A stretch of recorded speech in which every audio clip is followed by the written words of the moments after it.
बंदी छोड़ सतगुरु रामपाल जी परमेश्वर जी की जय हो। सत्साई भाई और बहनों, दया परमपिता परमेश्वर सारी सृष्टि के रचनहार सतगुरु रामपाल जी भगवान की, जिनके विशेष आशीर्वाद से, जिनके कृपा दृष्टि से, दया दृष्टि से आप और हम सभी साध संगति से जुड़े हुए सत्सेवक भाई बहन निरंतर परमेश्वर जी के भक्ति मार्ग पर ज्ञान को आधार बनाकर दृढ़ता के साथ आगे बढ़ रहे हैं।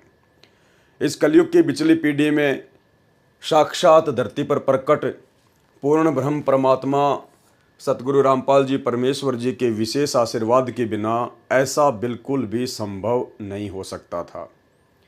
ये परमेश्वर की विशेष दया जो मालिक ने अपनी शरण में लिया, और शरण में लेने के बाद परमेश्वर ने हमें साध संगति का मौका दिया, क्योंकि परमात्मा कहते हैं कि साध संगति हरि भक्ति बिन कोई न उतरे पार, और निर्मल आदि अनादि है गंदा सब संसार। साध संगति से भेद जो पाया परमेश्वर सतगुरु रामपाल जी ने सफल बनाया। आज गुरुदेव भगवान का विशेष आशीर्वाद और साध संगति की बदौलत ही हम पूर्ण ब्रह्म परमेश्वर जो असंख्य ब्रह्मांडों का स्वामी है, जो निर्गुण रूप में सतलोक में बैठकर सभी का भरण पोषण करता है, वह परमेश्वर स्वयं धरती पर संत रामपाल जी के रूप में प्रकट है, जिनको हम आज पहचान पाए, जान पाए। तो भाई और बहनों, अब इतनी बड़ी मेहर गुरुदेव भगवान ने आप और हमारे ऊपर कर दी है, तो हमने भी किसी भी प्रकार से कोई भी कसर इस भक्ति मार्ग में, भक्ति को लेकर, मर्यादाओं को लेकर, गुरुदेव के प्रति भाव और श्रद्धा को लेकर नहीं रखनी है। तो भाई और बहनों, यथार्थ भक्ति बोध के सरलार्थ के ऊपर हम आगे बढ़ें, उससे पहले गुरुदेव भगवान से विनती करेंगे, आशीर्वाद लेंगे, ताकि परमेश्वर हमें सद्बुद्धि बख्शे और उनके कर कमलों से रचित यथार्थ भक्ति बोध के अनुवाद को हम समझ सकें। बंदी छोड़ सतगुरु रामपाल जी परमेश्वर जी की जय हो। परमपिता परमात्मा सारी सृष्टि के रचनहार, कुल मालिक, असंख्य ब्रह्मांडों के स्वामी, जगत गुरु, तीनों लोकों में प्रवेश करके सबका भरण पोषण करने वाले राजाधिराज, आत्माधार, नाथों के नाथ, देवों के देव, महादेव, सर्वेश्वर, महेश्वर, मृत्युंजय, अजरो अमर, आदि अनादि, सनातनी प्रभु, जगत पिता जगदीश्वर, श्री श्री 1008 की उपाधि के वास्तविक अधिकारी, अकाल मूर्ति, शब्द स्वरूपी राम, वासुदेव, सर्वगतम ब्रह्म, परम पूजे, प्रथम पूजे, परम संत, परम पुरुष, परम धनी, परम दयालु, सत्य कबीर, हक्का कबीर, अल्लाह कबीर, अल्लाह अकबर, बाखबर, अल्लाह ताला, जगत के तारणहार, जगत के मुक्तिदाता, जगत के जगन्नाथ, हारे के सहारे, हिंदुओं के राम, मुसलमानों के अल्लाह, सिखों के वाहिगुरु, ईसाइयों के मसीह, दया के सागर दया निधि, करुणा के सागर करुणा निधि, स्वयंभू परिभू, संकट मोचन, कष्ट हरण, मंगल करण, दुख भंजन, अविगत कबीर, निर्विकार निर्विषम परमात्मा, अलय अलेख सतगुरु, आदि अनादि सतगुरु, असली मर्यादा पुरुषोत्तम, असली राम, असली कृष्ण, असली घनश्याम, असली मुरारी, राजाओं के राजा, महाराजाओं के महाराजा, शहंशाहों के शहंशाह, सम्राटों के सम्राट, भगवानों के भगवान, अल्लाहों के अल्लाह, प्रभुओं के प्रभु, मसीहाओं के मसीह, सच्चे वाहिगुरु, बाबाओं के बाबा, पीरों के पीर, सेठों के सेठ, जगत सेठ, सावड़सा सेठ, सर्वगुण संपन्न, अनंत कोटि कलाओं के स्वामी, अनंत कोटि ब्रह्मांडों के नायक, योगियों में महायोगी, ध्यानियों में महाध्यानी, सिद्धों में परम सिद्ध, ज्ञानियों में तत्वज्ञानी, ब्रह्म ज्ञानी, महाज्ञानी, परम ज्ञानी, सर्वश्रेष्ठ ज्ञानी, विज्ञानी, युवा कबीर, समरथ कबीर, असमवात, अमित ओजा, सच्चे रहनुमा करीम अल्लाह, सुबहान अल्लाह, दुनिया के अंतिम पैगंबर, 8 सितंबर 1951 से गांव धनाना, जिला सोनीपत, हरियाणा, भारतवर्ष की पावन भूमि पे प्रकट रियल कल की भगवान श्री नारायण साकार हरि श्री बाबा साहेब संत शिरोमणि सतगुरु रामपाल जी परमेश्वर जी के चरण कमल में साध संगति से जुड़े हुए देश विदेश से हम सभी सत्सेवक भाई बहनों का अनंत कोटि दंडवत प्रणाम। तो भाई और बहनों, यथार्थ भक्ति बोध के सरलार्थ में गुरुदेव भगवान के विशेष आशीर्वाद से, उनकी रजा से हम काफ़ी आगे पहुंच चुके हैं, और आज हम चर्चा करेंगे इन वाणियों के माध्यम से परमेश्वर के सतलोक के विषय में। सतलोक में परमेश्वर जी का कैसा रूप है, कैसी उनकी आभा है, और सतलोक में कैसे कैसे ठाट बाट हैं, सतलोक कितना विशाल है, सतलोक में कैसे कैसे आनंद हैं, ये सारा वर्णन आगे इन वाणियों में किया हुआ है। तो गुरुदेव भगवान के आशीर्वाद से, उनके कर कमलों से लिखित इस पुस्तक को पढ़ने मात्र से भी हम बहुत से पुण्य के भागी मिलते हैं। इसलिए हमने बहुत ही ध्यान से इन चीज़ों को पढ़ना चाहिए, देखना चाहिए, क्योंकि हम इस वीडियो को देखकर रात को सो जाएंगे, कोई बड़ी बात नहीं है, लेकिन भाई और बहनों, आत्मा को परमात्मा ने जितना रिचार्ज करना था परमेश्वर ने उतना रिचार्ज उसको जो है वो कर दिया है। जैसे आपके मोबाइल में बैटरी होती है और आपने मोबाइल को चार्जिंग पे लगा दिया, आपका मोबाइल चार्ज हो गया 50%, और किसी कारण से आपका मोबाइल टूट गया, और जब आप बैटरी को निकालेंगे और दूसरे मोबाइल में डालेंगे तो बैटरी 50% ही चार्ज दिखाएगी। तो मोबाइल है शरीर और बैटरी है आत्मा। तो आत्मा को परमात्मा इस प्रकार से हर युग में धीरे धीरे धीरे धीरे रिचार्ज करते हुए, बहुत सारे हमारे को मानव शरीर देते हुए, उन मानव शरीरों के माध्यम से अपनी आत्मा को परमात्मा भक्ति से रिचार्ज करते करते करते करते यहाँ तक लेके आए हैं। और अब गुरुदेव भगवान के सत्संग सुनकर, उनसे आशीर्वाद लेकर, उनके मंत्र करके, उनकी आरतियां करके आत्मा निरंतर चार्ज होती रहती है। और बीच बीच में परमात्मा साध संगतियों के माध्यम से भी अपनी आत्मा को रिचार्ज करते रहते हैं। तो जितना हम परमेश्वर की महिमा को पढ़ेंगे सुनेंगे उतनी ही आत्मा हमारी रिचार्ज होती चली जाएगी। तो अब हम आगे चलते हैं सरलार्थ पर। वाणी। काल इंद्री कुर्बान कादर अविगत मूर्ति खूब है, छत्र सवेत विशाल लोचन गलताना महबूब है। ये सतलोक में परमेश्वर जी की महिमा का वर्णन किया गया है। परमेश्वर को कालिंद्री कहा गया है। कालिंद्री का क्या अर्थ होता है? परमेश्वर कहते हैं, जिस प्रकार इस काल के 21 ब्रह्मांड में काल के आगे जितनी औकात एक इंद्र की होती है, उसी प्रकार सतलोक में यहाँ का जो ब्रह्म है, इस जैसे वहाँ पे करोड़ों इंद्र हैं, करोड़ों। यानी यहाँ 21 ब्रह्मांड में काल जितना शक्ति युक्त है, ऐसे ऐसे तो ना जाने अरबों खरबों संख्यों इंद्र उस परमेश्वर के दरबार में उसकी शोभा बढ़ाते हैं। तो क्या कहा परमेश्वर ने? काल इंद्री कुर्बान कादर अवगत मूर्ति खूब है, और छत्र सवेत विशाल लोचन। परमेश्वर जी के शीश पर सवेत छत्र है, और जो सवेत छत्र गुरुदेव के सिंहासन के ऊपर है, उनके शीश के ऊपर है। सतलोक में एक सत्संग में गुरुदेव ने बताया कि इस पृथ्वी से भी कई गुना बड़ा वो छत्र सतलोक में परमात्मा के शीश के ऊपर है। सवेत छत्र विशाल लोचन, यानी परमेश्वर के विशाल नेत्र हैं, और गलताना महबूब है।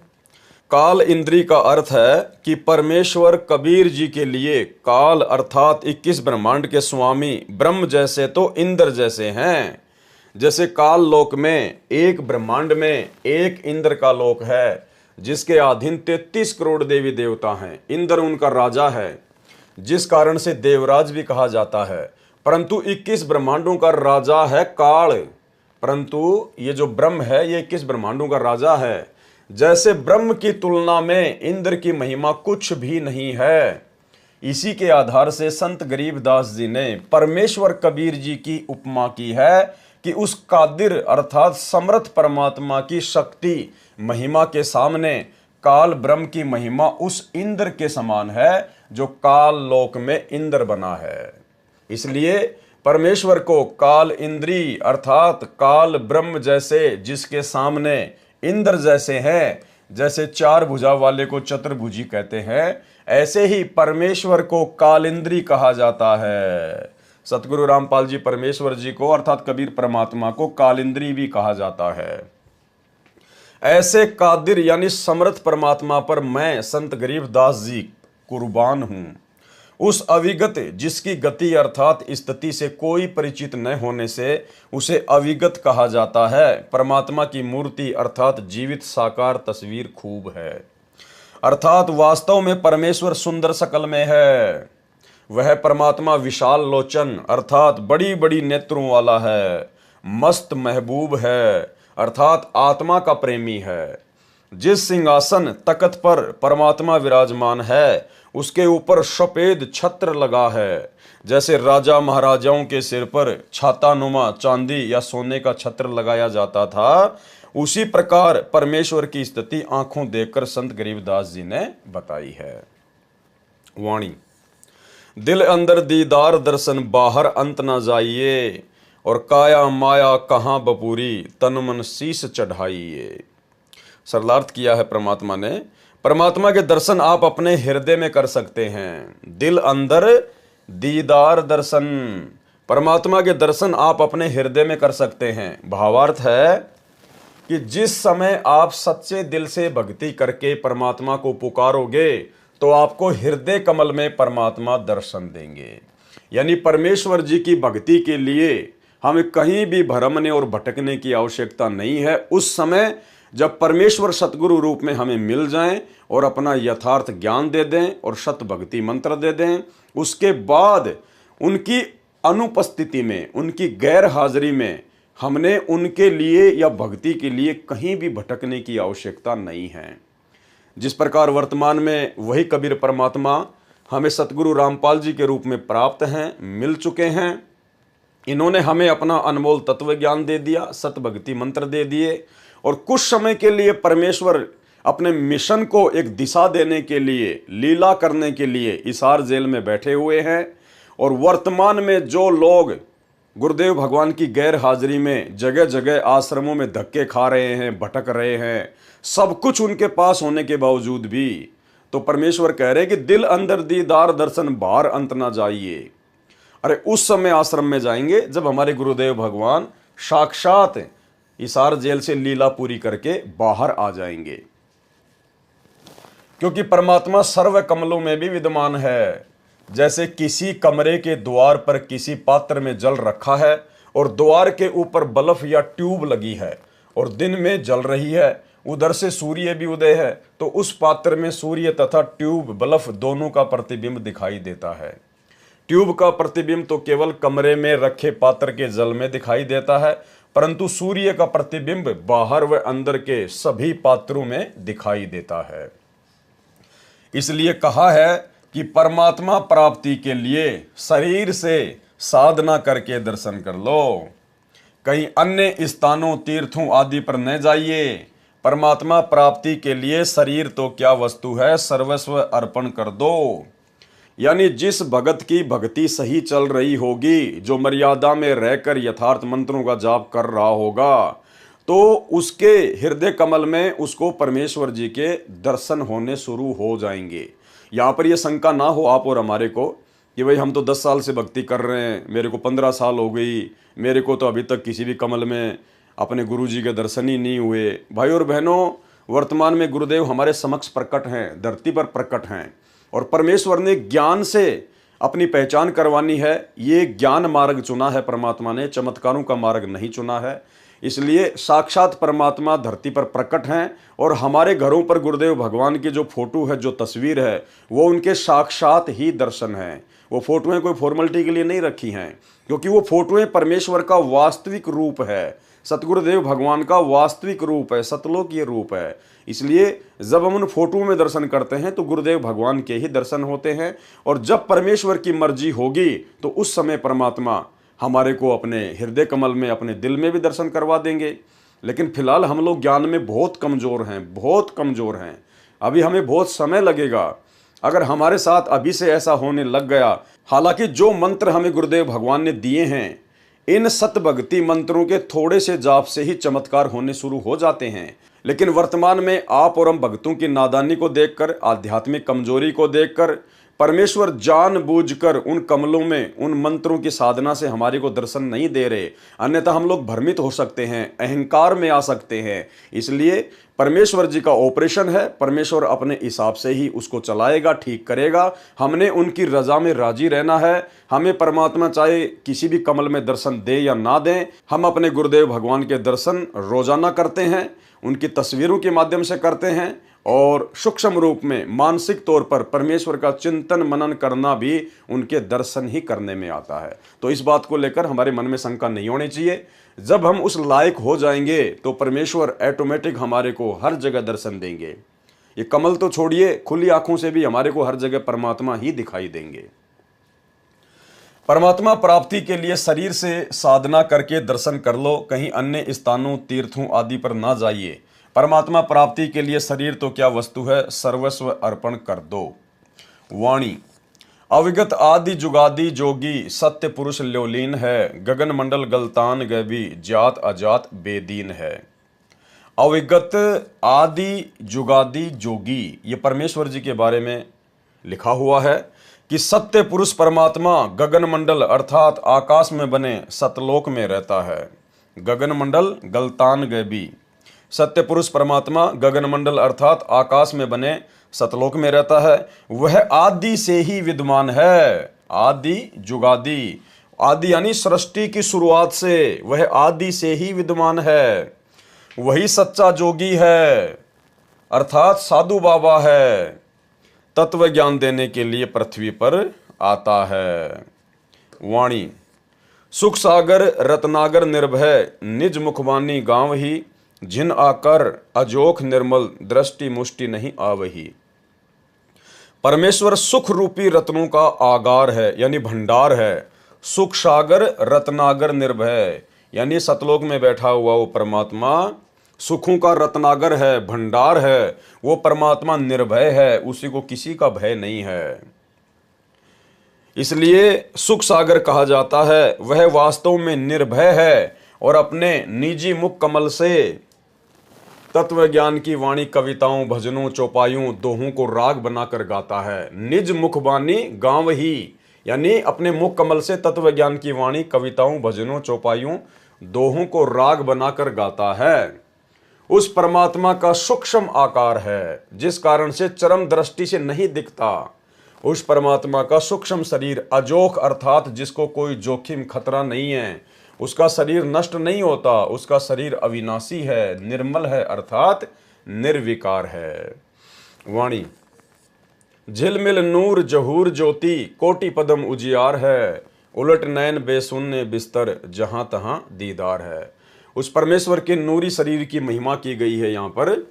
उस परमेश्वर का शरीर झिलमिल झिलमिल करता है, झिलमिल नूर जहूर ज्योति, उस परमेश्वर का शरीर झिलमिल झिलमिल करता है। जैसे हम बचपन में देखा करते थे गांव में कि बहुत सारी माता बहनें अपने सर पर ऐसी चूंदड़ी ओढ़ा करती थी जिसमें बहुत सारे जो है वो सितारे लगे होते थे वाइट वाइट के, और जब वो चलती थी तो सूर्य के प्रकाश के कारण वो झिलमिल झिलमिल झिलमिल झिलमिल किया करते थे।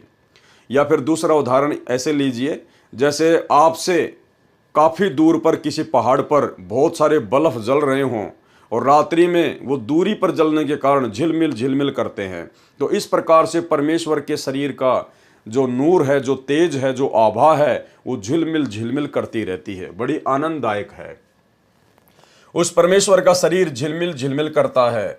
उसके नूर अर्थात प्रकाश का जहूर नजारा ज्योति इतनी है कि करोड़ पद्मों का प्रकाश है। जैसे श्री कृष्ण जी के पैर में पद्म था, उसका प्रकाश 100 वाट के बल्ब जितना था। परमात्मा के शरीर की ज्योति दूर से करोड़ों पद्मों जैसी दिखाई देती है। उसको देखने के लिए अपने नेत्रों को संसार से उलटकर हटाकर ऊपर उस शून्य रूप आकाश में लगा, अर्थात जो गुरुदेव भगवान ने हमें साधना दी है, जो मंत्र दिया है सतनाम का, सुरति नृति मन और पवन के साथ में पूर्ण मर्यादा में रहकर हम उन मंत्रों का जाप करें और एक समय हमें उस परमेश्वर के दर्शन होने शुरू होंगे। जहाँ परमात्मा का बिस्तर अर्थात निवास है, वहाँ उस परमेश्वर का वास्तविक दर्शन होता है, जिसके एक रोम अर्थात शरीर के बाल का प्रकाश करोड़ों सूर्य तथा करोड़ों चंद्रमाओं से भी अधिक है। वाणी, अष्ट कमल दल सक्कल रमता, त्रिकुटी कमल मध्य निरख ही, श्वेत ध्वजा सुन गुम्मट आगे, पचरंग झंडे फर्क ही। उस परमेश्वर का वास कहाँ कहाँ है, वो परमेश्वर कहाँ कहाँ रहता है। अष्ट कमल दल सक्कल रमता, 8वें कमल दल यानी अक्षर पुरुष के लोक में भी वो परमात्मा रमा हुआ है, रहता है। और त्रिकुटी कमल मध्य निरख ही, और त्रिकुटी पर भी वो परमात्मा सतगुरु रूप में विद्यमान रहता है। जैसे वाणी संख्या 20 के सरलार्थ में स्पष्ट किया है कि कमरे का बल्ब तो केवल कमरे में रखे पात्रों के जल में ही दिखाई देता है, परंतु सूर्य कमरे के बाहर भी जल में दिखाई देता है। उसी का प्रमाण इस वाणी संख्या 24 में स्पष्ट किया है कि एक 8वां कमल दल समूह है, अष्ट कमल दल सक्कल रमता। 8वां कमल दल समूह है जो काल के लोकों से बाहर अक्षर पुरुष के लोक में है, यानी 8वां जो कमल है वो अक्षर पुरुष का है। काल तक के लोक में ये जो हमारा जो पिंड है, इसमें एक ब्रह्मांड की पूरी रचना है, इसमें केवल 7 ही कमल हैं, 7 ही कमल हैं। 8वां कमल अक्षर पुरुष का है 8वां कमल दल समूह है जो काल के लोकों से बाहर अक्षर पुरुष के लोक में है, उसमें भी परमात्मा है। इसके साथ साथ सकल अर्थात सर्व स्थानों पर उसकी सत्ता है। उसको त्रिकुटी कमल में भी देखा जाता है। शून्य अर्थात आकाश में शून्य स्थान वाले सतलोक में परमात्मा के गुम्मट के ऊपर सफेद ध्वजा फरक रही है, लहरा रही है। उस गुम्मट नुमा महल में परमेश्वर सिंहासन पर विराजमान है। उस गुम्मट के आगे ऊंचे स्तंभ पर 5 रंग का झंडा अलग से फरक रहा है। यानी ये परमेश्वर जी की और उनके सतलोक की महिमा की गई है। वाणी सुन मंडल सतलोक चलिए, नोदर मुंद बिसुन है, दिव चिशब्यों एक बिंब देखा, निज श्रवण सुनि धुनी है। ऊपर शून्य रूप आकाश में बने सतलोक में चलो, सुन मंडल सतलोक चलिए। उसके लिए बाहर के 9 दर 9 द्वारों को मूंद कर बंद करके दिव्य चिश्मों यानी नेत्रों से एक बिंब अर्थात चमकता चेहरा देखा, अपने कानों से सतलोक की धुन अर्थात शब्द की आवाज सुनी। ये गरीबदास जी महाराज जी कह रहे हैं कि जब मैं गया परमात्मा के साथ में तो मैंने इस प्रकार से उस परमेश्वर जी के दर्शन किए। सुन मंडल सतलोक चलिए, नोदर मुंद बिशुन है, दिव चिशब्यों एक बिंब देखा, निज श्रवण सुनि धुनी है। वाणी चरण कमल में हंस रहते, बहुरंगी बरियाम है, सूक्ष्म मूर्ति श्याम सूरती, अचल अभंगी राम है। यानी आगे अब इन तमाम वाणियों में परमेश्वर का सतलोक में जो नूरी रूप है उसकी महिमा की गई है और परमेश्वर जी के सतलोक की महिमा की गई है। चरण कमल में हंस रहते, बहुरंगी बरियाम है, सूक्ष्म मूर्ति श्याम सूरती, अचल अभंगी राम है। उस परमेश्वर के चरण कमल में अर्थात उनके लोकों में उनकी शरण में हंस निर्विकार भगत जन रहते हैं। वह परमात्मा बहुत भांति से बरियाम अर्थात श्रेष्ठ है, महिमा करने के योग्य है। वह सूक्ष्म मूर्ति अर्थात स्वरूप में श्याम सूरती है। यहाँ पर श्याम सूरती का अर्थ है, जिसका अर्थ है कि शाम के समय सूर्य का प्रकाश धीमा रहता है। उसी प्रकार जब परमात्मा पृथ्वी लोक में आता है, जैसे आज वर्तमान में परमात्मा सतगुरु रूप में पृथ्वी पर आ चुके हैं, तो उनके शरीर का तेज हल्का रहता है। परमेश्वर अपने उस तेजोमय नूरी शरीर को श्याम सूरती यानी हल्का बनाकर वर्तमान में सतगुरु रूप में प्रकट है, इसलिए श्याम सूरती कहा है। वह परमात्मा अचल अर्थात कभी न चलने वाला, सदा रहने वाला, अभंगी जो कभी भंग न हो, कभी टूटे ना, अर्थात जिसका किसी समय में विनाश न हो, अर्थात अविनाशी राम है। वाणी नो सुर बंद निशंक खेलो, 10वें दर मुख मूल है, और मालिन कूप अनूप सजनी, बिन बेली का फूल है। भगत को हिदायत दी है कि 9 सुर जो शरीर में 9 सुराग हैं, जैसे 2 नाक, 2 कान, 2 आँखें, 1 मुख, पेशाब इंद्री तथा मल द्वार, ये 9 सुराख 9 द्वार कहे हैं, जिनको बंद करके अर्थात इनसे हटकर 10वां द्वार है सुषुम्ना द्वार। उस 10वें द्वार में मुख अर्थात मुख्य मूल अर्थात मोक्ष की जड़ें हैं।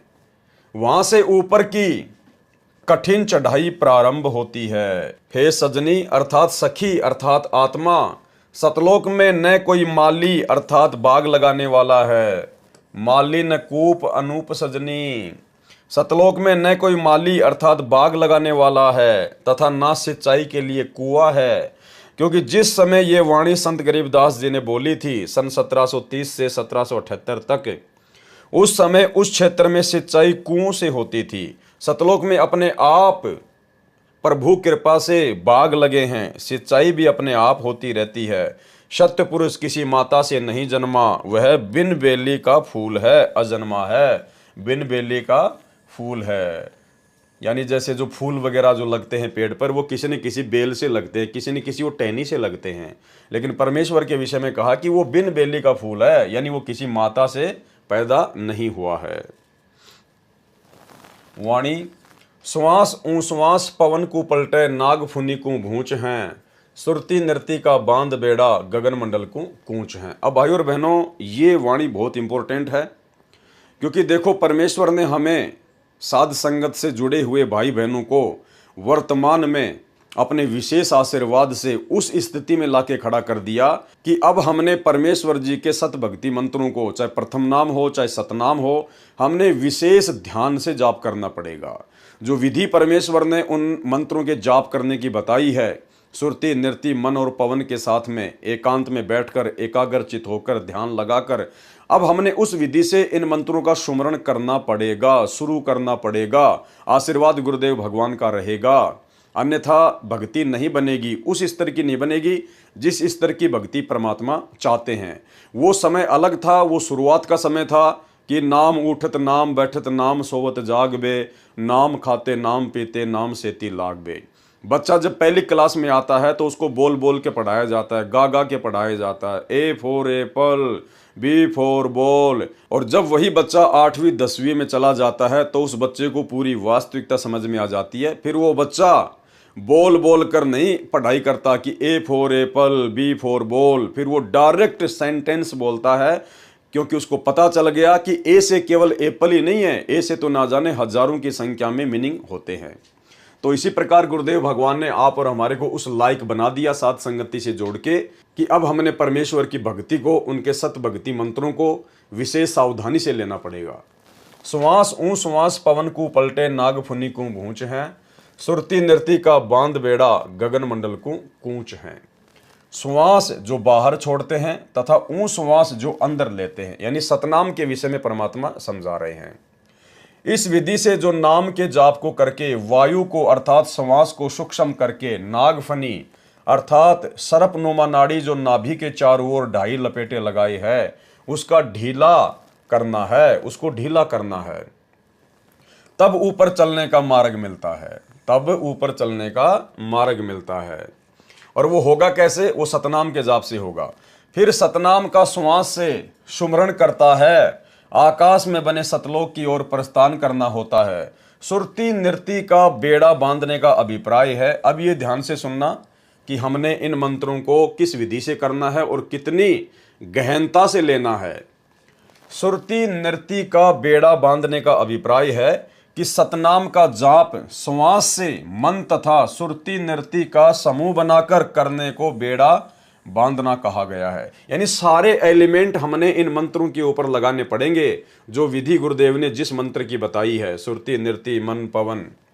पुराने समय में दरिया को पार करने के लिए सूखी लकड़ियों को इकट्ठा करके लगभग 20 फुट चौड़ा तथा 3 फुट मोटा बेड़ा बनाते थे, दरिया में डालकर उसके ऊपर बैठकर नदी को पार करते थे। उसी का उदाहरण देकर कहा है कि आत्मा भव सागर से पार होने के लिए सुरति नृति मन तथा पवन श्वास को इकट्ठा करके बेड़ा बांध ले। भावार्थ है कि सुमरण करते समय मन सुरति नृति और श्वास मंत्र के जाप पर लगी रहे, ऐसा सुमरण सफल होता है। क्या बताया परमात्मा ने? ऐसा सुमरण सफल होता है। मन कहीं गया, श्वास कहीं चल रही है, माला हाथ में चल रही है, ये सुमरण सफल नहीं होता। और ये कौन सी स्थिति है कि नाम उठत नाम बैठत नाम सोवत जाग बे, नाम खाते नाम पीते नाम सेती लाग बे। उस स्थिति में क्या होगा? मन कहीं गया, श्वास चल रहा है, माला हाथ में चल रही है, यह सुमरण सफल नहीं होगा। वो केवल भक्ति की शुरुआत तक ठीक था, जिस समय हमें संपूर्ण ज्ञान नहीं होता है, हम इस भक्ति से भगवान से इतने परिचित नहीं होते हैं। तो परमात्मा चाहते हैं कि ये जैसे भी खाता पीता उठता बैठता है, दौड़ता भागता मंत्रों को करता रहे, और जब ये आगे बढ़ेगा, सत्संग सुनेगा, ज्ञान होगा, तो एक दिन विधि से भी करेगा। तो भाई और बहनों, अब हमने परमेश्वर के द्वारा जो विधि बता दी गई है, सुरति नृति मन और पवन से एकाग्रचित होकर कुछ समय हमने परमेश्वर के सुमरण के लिए निकालना पड़ेगा। यानी विधिवत हमने जाप करने पड़ेंगे, अन्यथा बात नहीं बनेगी, कमाई हमारी नहीं बन पाएगी। परमेश्वर कबीर जी ने कहा है, कबीर माड़ा तो कर में फिरे और जीव फिरे मुख माही, और मनवा तो 10 दिशा फिरे, ये तो सुमरण नाही। वाणी सुन ले जोग बिजोग हंसा, शब्द महल को सिद्ध करो, ये गुरज्ञान विज्ञान वाणी, जीवित ही जग में मरो। अब ये वाणी भी बहुत ज़्यादा इंपॉर्टेंट है आप और हमारे लिए, सत्सेवकों के लिए, सुमरण को लेकर। सुन ले जोग बिजोग हंसा, यानी एक तो होता है सामान्य ज्ञान और एक होता है विशेष ज्ञान। जोग और बिजोग, शब्द महल को सिद्ध करो। ये जो शब्द महल जो परमेश्वर ने हमें दिया है भक्ति के लिए, इन मंत्रों का विधिवत जाप करके इसको सिद्ध करो। यो गुरु ज्ञान विज्ञान वाणी, जीवित ही जग में मरो। हे हंस, हे भगत, ध्यान से जोग अर्थात सामान्य साधना तथा बिजोग अर्थात विशेष साधना दोनों को सुन। इनमें शब्द अर्थात नाम महल अर्थात संपूर्ण मंत्रों के समूह को सिद्ध करो। भावार्थ है कि मन को सांसारिक विषय विकारों से हटाकर नाम सुमरण पर लगाकर अभ्यास करके साध ले, मन का स्वभाव बदल ले। यानी भाई और बहनों, कहने का सीधा सा मतलब ये है कि यदि हमें ये ज्ञान समझ में आ गया हो और ये समझ में आ गया हो कि ये मनुष्य जन्म बड़ी मुश्किल से मिलता है और परमेश्वर की भक्ति के लिए मिलता है, और आज मेरा सौभाग्य है कि मनुष्य जन्म भी है और भक्ति करवाने वाला परमात्मा भी धरती पर प्रकट है, और ये थोड़ा सा जीवन है, ना जाने कब इसका एंड हो जाए, कोई भरोसा नहीं है। तो ऐसी स्थिति में फिर भगत को तन मन धन से, मन कर्म वचन से, दिलो जान से केवल भक्ति के प्रति ही समर्पित होना है। उसको अपना 90% समय केवल परमेश्वर की भक्ति में लगाना चाहिए, 10% केवल अपनी रोजी रोटी के लिए, और रोजी रोटी भी परमेश्वर के आशीर्वाद से मिलेगी, उनकी रजा से मिलेगी। अगर भक्ति करेंगे तो परमेश्वर उसमें कोई बाधा उत्पन्न नहीं होने देगा। जिस परमेश्वर ने करने के लिए भजन दे दिया तो भोजन के लिए परमात्मा भूखा नहीं मारेगा, भोजन की व्यवस्था तो परमात्मा पहले करेगा। तो हमने ज़्यादा से ज़्यादा समय परमेश्वर की भक्ति के लिए निकालना चाहिए। और जितने भी हमारे सांसारिक काम धंधे हैं जो हमने फैला रखे हैं, यो गुरु ज्ञान विज्ञान वाणी, जीवत ही जग में मरो, यानी हमने जितने भी सांसारिक काम धंधे जो फैला रखे हैं 2 पैसे के लालच में, और आगे से आगे हम उनको बढ़ाते जा रहे हैं।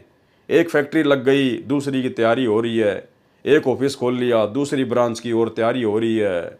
तो भाई और बहनों, अब हमने इन आदतों से पीछे हटना पड़ेगा। ये काल की बीमारी है, हमने इन चीज़ों से पीछे हटना पड़ेगा, अपने काम धंधे को धीरे धीरे समेटना पड़ेगा। अगर ज्ञान समझ में आ गया तो ज़्यादा समय हमने परमेश्वर की भक्ति को देना पड़ेगा, सत्संग सुनने को देना पड़ेगा, सुमरण को देना पड़ेगा, तब कहीं जाके हमारी बात बनेगी। और जितने भी विषय विकार हैं उनसे भी हमने पीछे हटना पड़ेगा गुरुदेव भगवान के आशीर्वाद से।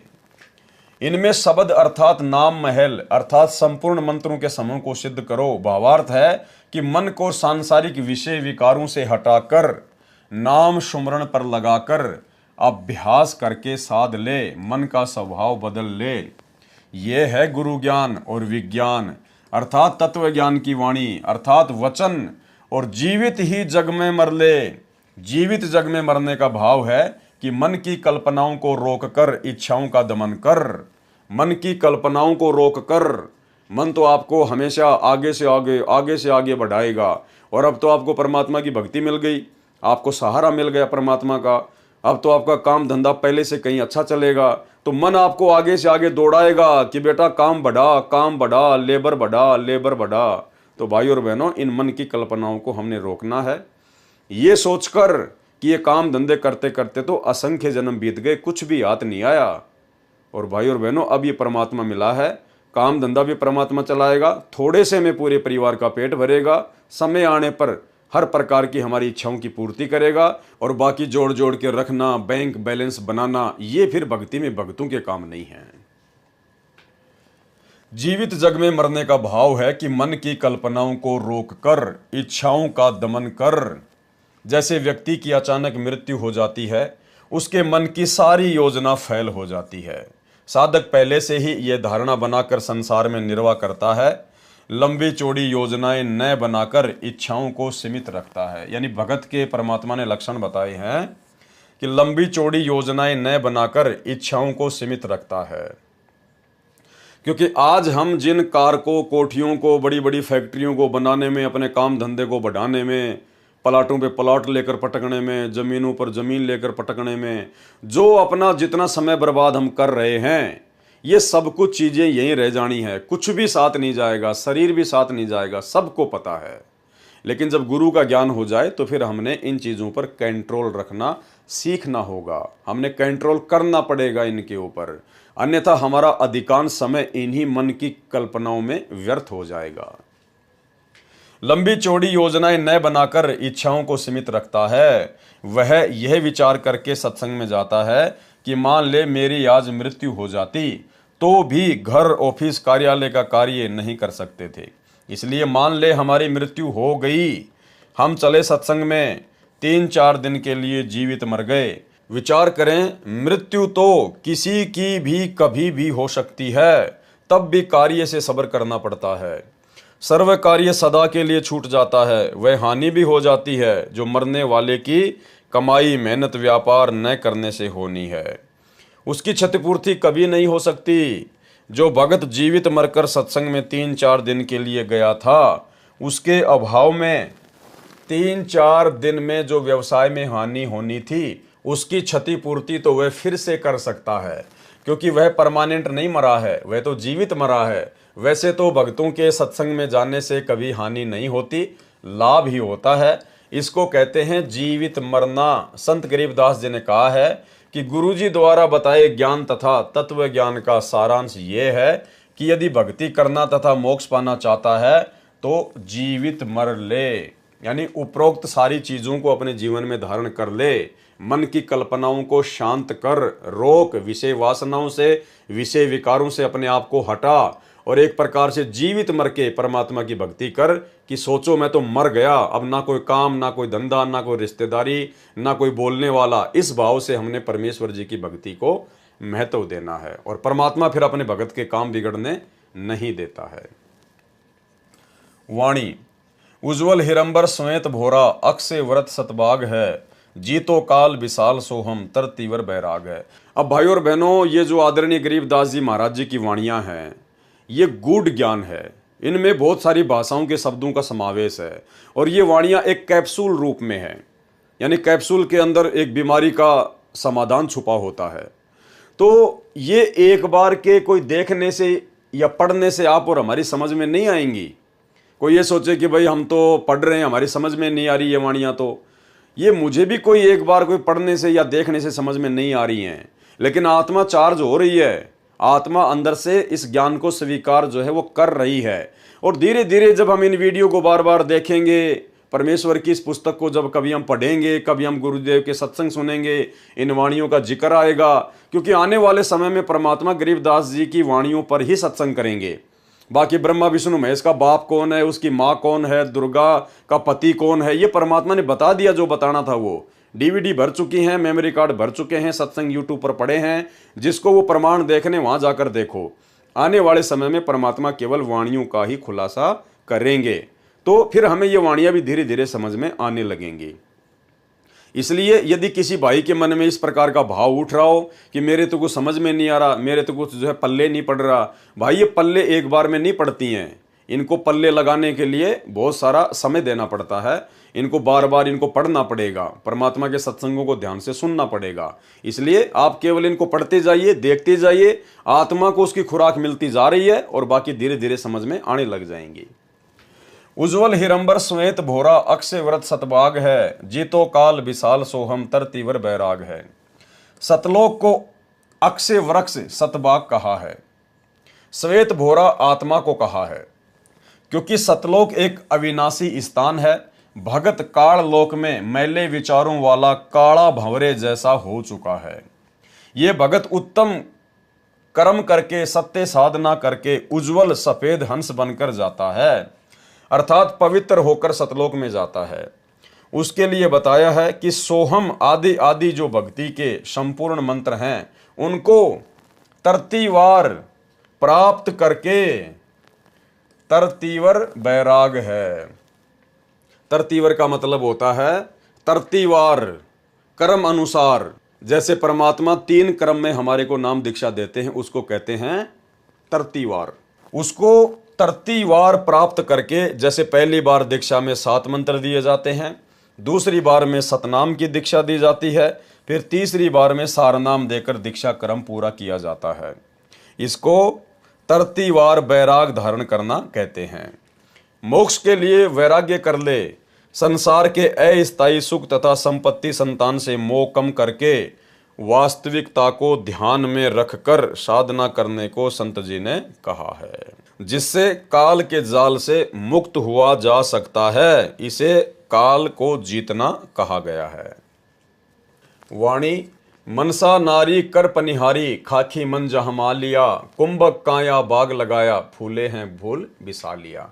यानी मनसा का मतलब परमात्मा ने बताया हमारी इच्छाएं, फालतू की ये कल्पनाएं जो मन पैदा करता है, तो हम इनको कैसे सेट करें। तो उसके लिए परमात्मा ने बताया मनसा नारी कर पनिहारी। अब ये पनिहारी क्या होती है?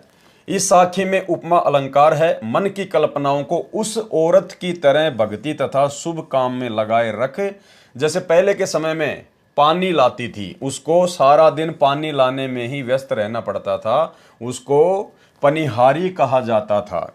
खाखी मन जो अज्ञान से प्रेरित होकर सांसारिक चौंचलों वैभव को प्राप्त करने के लिए मनसा अर्थात कल्पनाएं करता रहता है, खाखी मन जहां मा लिया, यह कल्पनाओं का बाग लगाने वाला माड़ी है। खाखी मन, ये जो मन है, जो काल है, ये क्या है? एक प्रकार से माड़ी है। ये इस मन को यहाँ की खाकी थोथी जो कल्पनाएं हैं उनके अंदर लगाए रखता है। मकान बना ले, गाड़ी ले आ, वो प्लाट सस्ता मिल रहा है वो ले ले। तो परमात्मा कहते हैं इसको कैसे शांत करना है, कैसे रोकना है। यह कल्पनाओं का बाग लगाने वाला माड़ी है ये मन। उस मनसाधारी अर्थात कल्पनाओं को श्वास श्वास से नाम का जाप का पानी लाने वाली पनिहारी नारी बना ले, अर्थात व्यस्त रख। जैसे वो औरत सारा दिन पानी लाने ले जाने में लगी रहती थी, वो पनिहारी। इसी प्रकार से जो मंत्र आप और हमें दे दिया है सतनाम या प्रथम नाम, तो परमात्मा कहते हैं इसको श्वास श्वास या जो विधि गुरुदेव ने जिस मंत्र की बताई है उसको लगाए रख, ताकि वो मन जो है व्यस्त रहे और फालतू की जो ये कल्पनाएं होती हैं ये उसको सोचने का मौका ना मिले। कुंभक काया अर्थात श्वास के सुमरण से मानव शरीर में भक्ति का बाग लगा लिया है। कुंभक काया बाग लगाया, उस भक्ति बाग में फिर मोक्ष रूपी फूल खिलते हैं जो विशाल अर्थात बहुत बड़ा लाभ जीव को होता है। कुंभक काया बाग लगाया, फूले हैं फूल बिसा लिया। वाणी कच्छ मच्छ कूरम धोलम, शेष सहस फुन गाँव ही, नारद मुनि से रटे निज दिन, ब्रह्मा पार न पावही। पौराणिक लोग मानते हैं कि मत्स्य अवतार, कच्छप अवतार तथा कूरम, धोल, शेषनाग ये सभी सृष्टि को सहारा दिए हुए हैं। संत गरीबदास जी ने इन पौराणिक धारणाओं का खंडन किया है। पारख के अंग में कहा है कि गरीब कूरम ऊपर शेष है, शेष शीश पर धोल, धोल दरनी ले रहा, यह पड़ी ज्ञान की रोल। पौराणिक व्यक्तियों की धारणा है कि सृष्टि इस प्रकार ठहरी है। कूरम यानी कछुए के ऊपर शेषनाग बैठा है, शेषनाग के सिर पर धोल अर्थात बैल खड़ा है, बैल ने अपने सींग पर पृथ्वी उठा रखी है। संत गरीबदास जी ने कहा है कि यह तो ज्ञान में रोड़ अर्थात भूल भुलैया लगी है। वाणी में खंडन किया है, गरीब कूरम्ब किसके आसरे और कौन शरण है शेष, बटक बीज विस्तार है समझे ज्ञान नरेश। गरीब अनंत कोटि ब्रह्मांड का एक रति नहीं भार, सतगुरु पुरुष कबीर है कुल के सिरजन हार। प्रथम वाणी की प्रथम पंक्ति में प्रसन्न किया है तथा प्रथम वाणी की दूसरी पंक्ति तथा दूसरी वाणी में उत्तर दिया है कि आप कहते हो कि कूरम के ऊपर शेष है, तो कूरम्ब किसके सहारे रुका हुआ है? जब कूरम को कहीं से सहारा नहीं तो शेष किसकी शरण में है, अर्थात शेष नाग को किसने रोका है? उत्तर दिया है कि यह सर्व रचना ऐसे है जैसे बटक यानी बड़ अर्थात वट वृक्ष की उत्पत्ति राई जैसे दाने अर्थात वट के बीज से होती है, फिर वह आगे आगे बढ़ता और फैलता चला जाता है। इसका रहस्य कोई ज्ञान नरेश अर्थात महाज्ञानी तत्वदर्शी संत ही जानता है। वास्तव में असंख्य ब्रह्मांडों के सृजनहार परमेश्वर कबीर जी ही हैं और सतगुरु रूप में प्रकट होकर उन्होंने ये ज्ञान स्वयं ही बताया है। अनंत ब्रह्मांडों को एक दूसरे से आकृति आकर्षित करके रोका है, यह परमात्मा की शक्ति से ही। गुरुत्व आकर्षण सर्व ग्रहों तथा ब्रह्मांडों में कार्य कर रहा है। परमेश्वर ने सर्व संसार की रचना करके अपनी शक्ति से चला रखा है। जैसे वैज्ञानिकों ने रॉकेट बनाकर प्लूटो ग्रह पर भेजा है, जो 9 वर्ष तक चलकर उसकी कक्षा में चक्कर लगा रहा है। इसी प्रकार परमात्मा कबीर जी ने सर्व ब्रह्मांडों की संरचना ऐसे की है कि ये अपने आप चल रहे हैं तथा चक्कर लगा रहे हैं। इनका समय निर्धारित कर रखा है, तब तक ये चलते रहेंगे। परमेश्वर पर इनका कोई भार नहीं है। जैसे कि मानव ने हवाई जहाज बना रखा है जो आकाश में उड़ता है, मानव उसके ऊपर सवार है। इसी प्रकार परमेश्वर ने सर्व ब्रह्मांडों की रचना करके चला रखा है, उड़ा रखा है तथा स्वयं भी उसी पर बैठे हैं। वाणी संख्या 32 ब्रह्म वेदी का सरलार्थ चल रहा है। उसी प्रसंग पर आता हूं। आपके अनुसार माने तो जिन कच्छ, मच्छ, कूरम, धौल तथा शेषनाग को आप इतने शक्तिशाली मानते हो, तो वे भी किसी अन्य समर्थ की भक्ति कर रहे हैं, परंतु सर्व प्राणी शास्त्र विधि त्याग कर मनमाना आचरण कर रहे हैं, जिस कारण से सफलता नहीं मिल रही। शेषनाग के 1000 मुख हैं और प्रत्येक मुख में 2-2 जीभ हैं।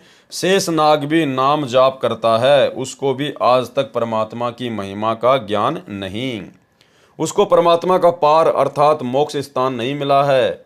इसके अतिरिक्त शास्त्र विधि विरुद्ध साधना नारद जी जैसे ऋषि भी नाम की रटना लगाते हैं, वे भी असफल रहे। उनके पिता श्री ब्रह्मा जी को भी परमात्मा का पार नहीं पाया, मोक्ष की प्राप्ति नहीं हुई। वाणी शंभु जोग बिजोग साध्या अचल अडिग समाध है, अविगत की गति नाही जानी लीला अगम अगाध है। शंभु यानी शंकर जी। श्री शंकर जी ने जोग अर्थात सामान्य साधना द्वारा तथा परमेश्वर जी के केवल सोहम नाम प्राप्त करके उसको विजोग अर्थात विशेष साधना मानकर अचल अडिग अर्थात लंबे समय तक निश्चलता से समाधि लगाई, परंतु अविगत अर्थात पूर्ण परमात्मा की गति यानी स्थिति नहीं जान सके। शंभु जोग बिजोग साध्या अचल अडिग समाध है, क्योंकि उस परमेश्वर की लीला अगम अगाध यानी सबसे भिन्न है, आगे की है। अविगत की गति नाही जानी लीला अगम अगाध है। वाणी सनकादिक और सिद्ध 84 ध्यान धरत है तास का, 24 अवतार जपत हैं परमहंस प्रकाश का। सनकादिक अर्थात सनक, सनंदन, संत, कुमार, ये 4 ब्रह्मा जी के मानस पुत्र हैं, जिन्होंने वरदान प्राप्त कर रखा है कि हमारी आयु जितनी है, हमारा शरीर 5 वर्ष के बालक जैसा रहे, हम ना जवान हो और ना बूढ़े हों। वे अपनी उम्र भर 5 वर्ष के रहेंगे। इनको भी अध्यात्म ज्ञान में विद्वान माना जाता है, परंतु तत्व ज्ञान के अभाव से ये सनकादिक तथा 84 सिद्ध परमात्मा का ध्यान धरते हैं। कहते हैं कि हम पूर्ण परमात्मा की भक्ति करते हैं, और 24 अवतार माने गए हैं, वे भी पूर्ण परमात्मा की भक्ति करने का दावा करते हैं और कहते हैं कि परमात्मा का प्रकाश देखते हैं। परमात्मा परमहंस तो निराकार है, ये सब भ्रमित साधना करके काल जाल में ही फंसे हैं। यानी भाई और बहनों, आप और हम सभी भाई बहनों का जिन्होंने परमेश्वर की शरण प्राप्त कर ली है सतगुरु रामपाल जी की, आप और हमारा कितना बड़ा सौभाग्य है कि ये इतने बड़े बड़े सिद्ध महर्षि ब्रह्मा विष्णु महेश देवी देवता, इनको भी परमात्मा की महिमा का ज्ञान नहीं है, इनको भी ये तत्व ज्ञान नहीं है, इनको भी मोक्ष मार्ग नहीं है। ये भी आने वाले समय में 84 लाख योनियों में मां कष्ट उठाएंगे। तो आप और हमने किस कदर अपने गुरुदेव भगवान के ऊपर कुर्बान हो जाना है। परमेश्वर ये समझाना चाहते हैं कि तुम्हारा कितना बड़ा सौभाग्य है कि जो वस्तु उन महिमावान लोगों को नहीं मिली जो इस सृष्टि के आधार हैं 21 ब्रह्मांड के, और तुम्हें वो परमात्मा आज सहज में मिल गया। इसलिए उस परमेश्वर की कदर कीजिए। 87, 88 और 33 सूरज चंद चिराग है, धर अंबर धरनी धर रटते अवगत अचल बिहाग है। 88,000 ऋषि तथा 33 करोड़ देवता तो सूरज तथा चंद्र की तरह हैं। जैसे देवताओं को सूरज जानो और ऋषि रूपी चांद से अधिक उज्जवल हैं। धर जो काल के अवतारधारी हैं, वे धरती पर तथा आकाश में अन्य द्वीपों में जाकर शास्त्र विरुद्ध नामों को रटते हैं। वह अविगत अर्थात परमेश्वर अचल विहाग यानी यथावत स्थिर है। उसकी भक्ति विधि में कोई परिवर्तन नहीं है। तत्व ज्ञान के अभाव में मनमाना आचरण करके साधक बने हैं, सब काल जाल में ही हैं। वाणी सुर नर मुनिजन सिद्ध और साधिक पार ब्रह्म को रटत हैं, घर घर मंगलाचार चोरी ज्ञान योग जहां बटत हैं। सर्व देवता तथा ऋषिजन भ्रमवश मान रहे हैं कि हम पार ब्रह्म अर्थात पूर्ण परमात्मा की भक्ति कर रहे हैं। घर घर में मंगलाचार अर्थात शुभ कामनाएं देते हैं और ज्ञान भी सुनाते हैं जो अधूरा ज्ञान है। वाणी चित्रगुप्त धर्मराय गावे आदि माया ओंकार है, कोटि सरस्वती लाभ करत है, ऐसा पार ब्रह्म दरबार है। यानी इस वाणी में सतलोक की महिमा की गई है। चित्र तथा गुप्त तथा धर्मराज भी ओंकार अर्थात काल का जाप करके उसकी आदि माया जाल में उलझे हैं। काल लोक में शारदा अर्थात सरस्वती जो ब्रह्मा जी की पुत्री है, उसकी आवाज अत्यंत सुरीली बताते हैं। उसके गाने सुनकर देवता लोग आनंद लेते हैं। संत गरीबदास जी ने बताया है कि सतलोक जो पार ब्रह्म का दरबार है, उसमें ऐसी ऐसी करोड़ों सरस्वती अपनी सुरीली आवाज में गाने गाती हैं। वाणी कामधेनु कल्पवृक्ष जाके इंद्र अनंत सुर भरत हैं, पार्वती कर जोर लक्ष्मी सावित्री शोभा करत हैं। इस वाणी में भी सतलोक की महिमा की गई है। सरलार्थ सत्य पुरुष परमेश्वर के सतलोक में काल लोक में बने स्वर्ग महास्वर्ग जो ब्रह्मलोक में है, उसकी तरह कामधेनु सर्व सुख पदार्थ खाने के लिए उपलब्ध कराने वाली गाय जो कामना यानी इच्छा करते ही वस्तु प्रस्तुत कर देती है, ऐसा मानना है। तथा कल्पवृक्ष सर्व मनोकामना पूर्ण करने वाला पेड़ जो स्वर्ग महास्वर्ग में माना जाता है, जो काल लोक के कल्पवृक्ष तथा कामधेनु से कई गुना अधिक सुविधादायक है। उस परमात्मा के दरबार में इंद्र सर्व गाने बजाने वालों की टीम के साथ वहां सुर भरता है अर्थात गाने गाता है। भावार्थ है कि इस काल लोक में स्वर्ग का राजा इंद्र है, उसके सामने उसको खुश करने के लिए एक गायक मंडली स्त्री पुरुषों का समूह गाने नाचने का प्रोग्राम करते हैं। परंतु सत्य पुरुष के दरबार में उस इंद्र जैसे स्वयं उस मंडली समेत गाने नाचने का प्रोग्राम करते हैं। यानी सतलोक की महिमा की गई है कि वहां इतना वैभव इतना सुख है। ऐसे ऐसे अनंत प्रोग्राम सत्य पुरुष के सतलोक में होते हैं तथा यहाँ की महान देवियां पार्वती लक्ष्मी तथा सावित्री जैसी सुंदर देवियां परम पुरुष के दरबार की शोभा बढ़ा रही हैं। वाणी गंधर्व ज्ञानी और मुनि ध्यानी पांचों तत्व खवास हैं, त्रिगुण तीन बहुरंग बाजी कोई जन बिरले दास है।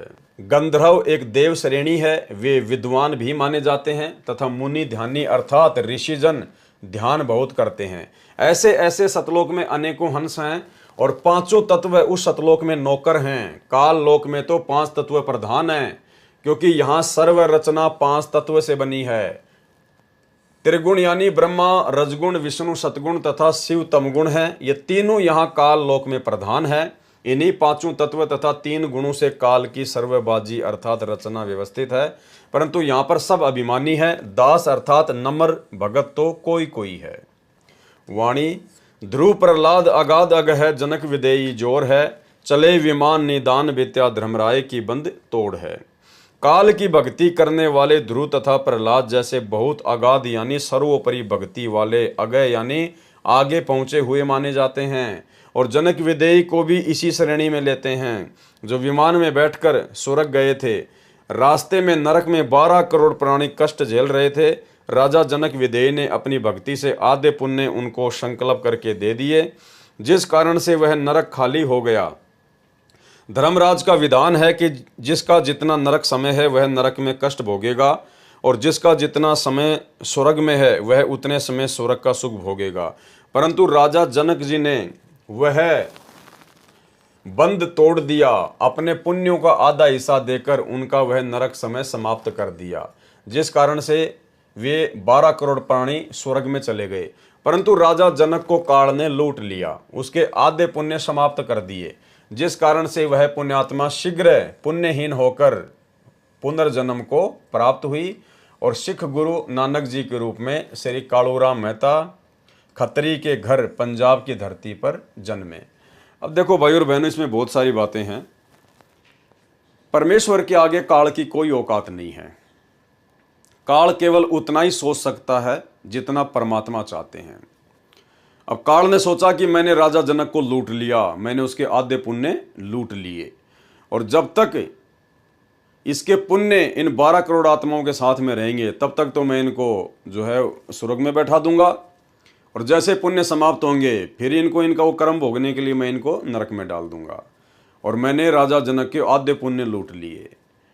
ठीक है, काल की सोच अपनी थी, लेकिन ये रजा परमात्मा की थी, ये गुरुदेव भगवान की मर्जी थी। क्योंकि भाइयों और बहनों, युगों युगों से परमात्मा उस आत्मा के साथ में थे, और कलयुग की पिछली पीढ़ी में उस आत्मा को मनुष्य जन्म देकर उनको पार भी करना था। तो परमेश्वर की दया थी, अगर राजा जनक के वो पुण्य परमात्मा समाप्त ना करवाते तो 650 साल पहले यानी 550 साल पहले आदरणीय नानक जी का जन्म ही नहीं होता धरती पर। क्योंकि परमात्मा ने उनके उसी हिसाब से वो पुण्य काल के माध्यम से नष्ट करवा दिए, ताकि जब परमात्मा सन 1398 में इस कलयुग के प्रथम चरण में आए तो उसके थोड़े समय बाद में वो राजा जनक वाली आत्मा भी नानक जी के रूप में जन्म लेकर धरती पर आ जाए। तो सोचिए भाइयों और बहनों, जैसे ही राजा जनक के पुण्य समाप्त हुए, काल ने उसको नीचे पटक दिया। अब यदि राजा जनक अपने वो आधे पुण्य उन 12 करोड़ आत्माओं को ना देता तो भाइयों और बहनों 550 साल पहले वो यहाँ पे जन्म लेकर पैदा ही ना होता, क्योंकि उसके आधे पुण्य और शेष होते और ना जाने कितने समय तक वो ऊपर ऐश करता, आराम करता। तो सब कुछ परमेश्वर ने सेट किया हुआ है। काल केवल खुश हो जाता है कि मैंने बहुत अच्छा कर दिया, मैंने उसको लूट लिया, मैंने ये कर लिया। लेकिन परमात्मा जिन आत्माओं के साथ में है, उन आत्माओं का अकाउंट फिर परमात्मा के अकॉर्डिंग होगा, सबका नहीं होता। जो परमेश्वर के हंस होते हैं, जो किसी कारण से भक्ति छोड़ देते हैं, त्याग देते हैं, लेकिन जो गुरुद्रोही नहीं होते, उनके साथ फिर परमात्मा रहता है, फिर उनका अकाउंट परमात्मा के हाथ में होता है। तो सारा खेल ये सतगुरु रामपाल जी भगवान का, उस कबीर भगवान का था।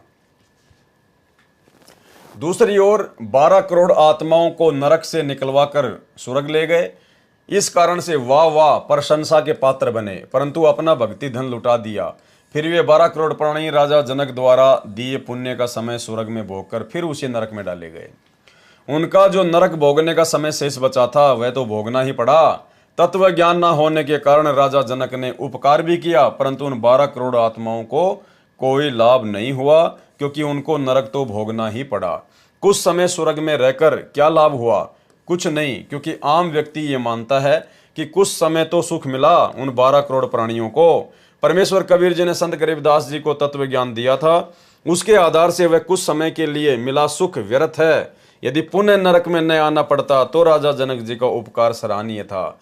वह सतनाम सारनाम की सत्य साधना से संभव है। इसलिए कहा है कि राजा जनक भी लुटे गए और उन 12 करोड़ प्राणियों को भी पुण्य नरक भोगना पड़ा।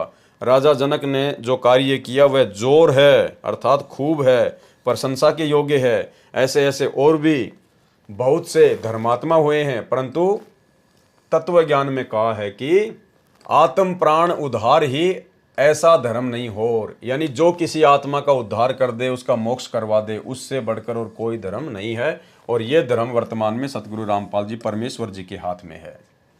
भावार्थ है कि यदि जीवात्मा का जन्म मरण, कभी स्वर्ग कभी नरक का चक्कर कोई छुड़वाता है तो उससे बढ़कर कोई धर्म नहीं। ये कार्य परम संत ही कर सकते हैं। कौन कर सकते हैं? परम संत ही कर सकते हैं। और वे परम संत स्वयं कबीर परमात्मा है, जो आज धरती पर सतगुरु रामपाल जी के रूप में प्रकट हैं। वाणी गोरख दत्त जुगादी जोगी नाम जलंधर लीजिए, भरतरी गोपी चंदा सीजे ऐसी दीक्षा दीजिए। बड़े साधकों के नामों में गोरख दत्तात्रेय जलंधर नाथ जैसे एक युग तक योगी अर्थात साधक बनकर साधना करके सिद्ध बने। उनको जैसा ज्ञान था उसके आधार से उन्होंने सच्चे मन से साधना की, परमात्मा प्राप्ति के लिए सर्व न्योछावर कर दिया। भले ही उनको पूर्ण मोक्ष प्राप्त नहीं हुआ, परंतु उनका प्रयत्न एक सच्चे संत तथा भगत वाला था। इस वाणी में संत गरीबदास जी ने समझाया है कि गुरु को ऐसी शिक्षा तथा दीक्षा अपने शिष्य को देनी चाहिए जैसे श्री गोरखनाथ जी ने अपने शिष्यों गोपीचंद तथा भर्तरी को दी थी, और जैसे ये दोनों सीजे खरे उतरे, ये गोरखनाथ जी की शिक्षा का परिणाम था। वाणी सुल्तानी बाजिद फरीदा पीपा परचे पाइया, देवल फेरिया गोप गोसाई नामा की छान छिवाइया। जो भी साधक परमात्मा प्राप्ति का प्रयत्न करता है वह पूर्व जन्म के भक्ति संस्कारों के कारण प्रेरित होकर साधना करता रहा होता है। उसके साथ पूर्व जन्मों में की हुई भक्ति की कुछ शक्ति भी शेष होती है, जिस कारण से उस साधक के जीवन काल में पूर्व जन्म की भक्ति शक्ति के प्रभाव से कुछ चमत्कार अनोखा कार्य भी हो जाते हैं, जिस कारण से वह भी अपने आप को परम संत मान लेता है तथा अन्य जनता जन भी उसके फैन होकर उसकी पूजा करने लग जाते हैं, जो दोनों के लिए ही हानिकारक होता है। इस अमृतवाणी में बताया है कि एक अब्राहिम सुल्तान अधम, एक बाजिद, एक फरीद तथा एक पीपा नामक महापुरुषों को पूर्व जन्म की भक्ति के परिणाम स्वरूप चमत्कार प्राप्त हुए थे। पर्चा यानी चमत्कार। एक नामदेव जी महाराष्ट्र प्रांत में हुए हैं। परमात्मा ने उनकी पूर्व भक्ति के कारण स्वयं अपने हाथों से नामदेव जी की छान अर्थात झोपड़ी की छत घास फूस डंडों से बनाकर तैयार की थी। एक दिन नामदेव जी मंदिर के पास से जा रहे थे। मंदिर में आरती चल रही थी। भावनावश वे उन ब्राह्मणों में घुस गए जो आरती उतार रहे थे। नामदेव जी छिपा जाति से थे तथा धूल भरे वस्त्र धारण किए थे। शूद्र जानकर पंडितों ने नामदेव जी को पकड़कर मंदिर के पीछे पटक दिया। नामदेव जी फिर भी हाथों से तालियां बजा बजा कर आरती बोल रहे थे। परमात्मा में उनकी सुरती सच्चे मन से लगी थी। परमेश्वर जी ने मंदिर का द्वार नामदेव जी की ओर कर दिया। पंडित जन मंदिर के पीछे घंटियां बजा रहे थे। इस प्रकार के पर्चे अर्थात चमत्कार भगत की पूर्व जन्म की भक्ति की शक्ति से परमात्मा कर दिया करते हैं। एक बार नागौर शहर राजस्थान में पीपा ठाकुर था। संतों के विचार सुनकर उसमें वैराग्य हो गया। राज्य को त्याग कर अपनी एक पत्नी सीता सहित अपने गुरु स्वामी रामानंद जी के आश्रम में काशी शहर में भक्ति करने लगे। एक दिन धार्मिक स्थानों को देखने की इच्छा से गुरु जी की आज्ञा लेकर चल पड़े। यानी धार्मिक स्थान देखने के लिए भी पीपा और सीता गुरु जी की आज्ञा लेकर गए। और आज हमारे भगत कोई छुडानी जा रहा है, कोई जगन्नाथ जा रहा है, कोई कबीर चबूतरा देखने जा रहा है, कोई काशी जा रहा है, कोई लहर तारा जा रहा है। भाई और बहनों, थोड़ी बुद्धि का इस्तेमाल करो। एक दिन धार्मिक स्थानों को देखने की इच्छा से गुरु जी की आज्ञा लेकर चल पड़े। एक स्थान पर द्वारिका नाम से संत आश्रम था, जो दरिया के किनारे बना था। द्वारका दास कोई संत था, उसके नाम पर श्रद्धालुओं ने द्वारका आश्रम नाम रखा था। पीपा जी के गुरुजी सुनाते थे कि द्वारिका नगरी समुद्र ने अपने अंदर ले ली, वह फिर भी सुरक्षित है। स्वामी रामानंद जी श्री विष्णु अर्थात श्री कृष्ण जी के दृढ़ भगत थे। वे उसी कारण से अपने इष्ट देव की महिमा को 4 चांद लगाने के उद्देश्य से कहा करते थे कि द्वारिका में अभी भी श्री कृष्ण तथा सर्व बाल ग्वाल गोप तथा गोपियां राधा रुक्मणी सहित विराजमान है। यानी झूठी कहानी वो उनको सुनाया करते थे। भगत पीपा जी तथा भक्तमती सीता जी अंधविश्वासी सच्चे श्रद्धालु थे, जो अपने गुरुजी के एक एक शब्द को सत्य मानते थे। उस आश्रम से आधा किलोमीटर दूर एक पेड़ के नीचे दोनों भगत बैठे थे।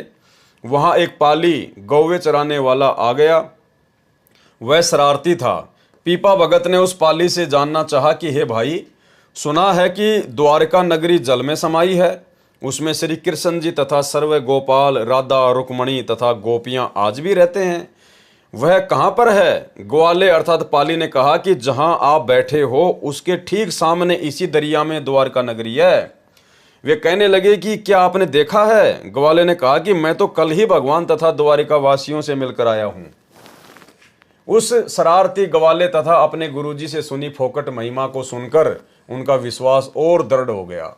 दोनों ने आपस में एक राय करके श्री कृष्ण जी की द्वारिका को देखने तथा भगवान के दर्शन करने की इच्छा से दरिया में कूद गए अर्थात छलांग लगा दी और दरिया के जल में ओझल हो गए। ग्वाला वहां से चलने लगा तो खेतों में कार्य कर रहे किसान ने पूछा कि ये दोनों भगत किस कारण से दरिया में डूब मरे। ग्वाले ने सर्व बात बताई कि मैंने तो मजाक किया था। उन्होंने सत्य मानकर प्रभु दर्शन के लिए दरिया में छलांग लगा दी। किसान ने उस ग्वाले को बहुत धिक्कारा और कहा कि तुझे बहुत पाप लगेगा। आसपास के गांव में उस दुर्घटना की खबर आग की तरह फैल गई। फिर 7 दिन के बाद उसी दिन वे दोनों नदी से बाहर निकले और किनारे पर खड़े हो गए। उन दोनों को दरिया से जीवित निकला देखकर खेतों के किसान तथा गवाले दौड़कर आए और उनसे जीवित रहने का कारण जानना चाहा। भगत पीपाजी व भगतमती सीता जी ने बताया कि हम डूबे नहीं, हम तो भगवान श्री कृष्ण जी से मिलने, उनके दर्शन करने द्वारिका नगरी में गए थे। हमारे गुरुजी ने बताया था कि भगवान की द्वारिका जो वास्तविक नगरी है वह जल में समा गई है। भगवान तथा सर्व द्वारिकावासी आज भी उसमें आनंद ले रहे हैं। जो द्वारिका जल से बाहर है वह तो बाद में बनाई गई है, वह वास्तविक द्वारिका नहीं है। हम 7 दिन तक भगवान श्री कृष्ण जी के साथ उनके महल में रहे हैं। हमारी सेवा भगवान श्री कृष्ण जी ने सुदामा जी की तरह की।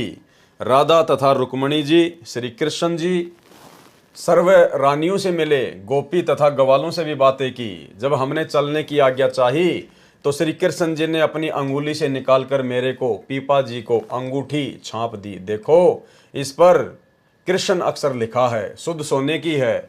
उपस्थित व्यक्तियों को बड़ा आश्चर्य किया कि ये क्या कह रहे हैं। बातें विश्वसनीय नहीं है, परंतु उनको अपनी आंखों से दरिया में डूबते तथा बाहर आते देखा है। अविश्वास को स्थान नहीं है। जब वे अपने गुरु रामानंद जी के आश्रम काशी बनारस में पहुंचे तो उनको भी श्री कृष्ण जी से मिलने और 7 दिन तक उनके साथ रहने की बात कही तो उनको भी विश्वास नहीं हुआ। कहने लगे कि क्या कह रहे हो, तुम्हारा दिमाग तो नहीं चल गया? जल में जीवित कैसे रह सकते हो? जल में तो द्वारिका है, वह तो खंडर हो चुकी है। यानी वो पहले तो कह रहा था कि वहां सभी रहते हैं, श्री कृष्ण, बाल गवाल गोपियां रहती हैं, और अब कह रहा है कि वो तो खंडर हो चुकी है।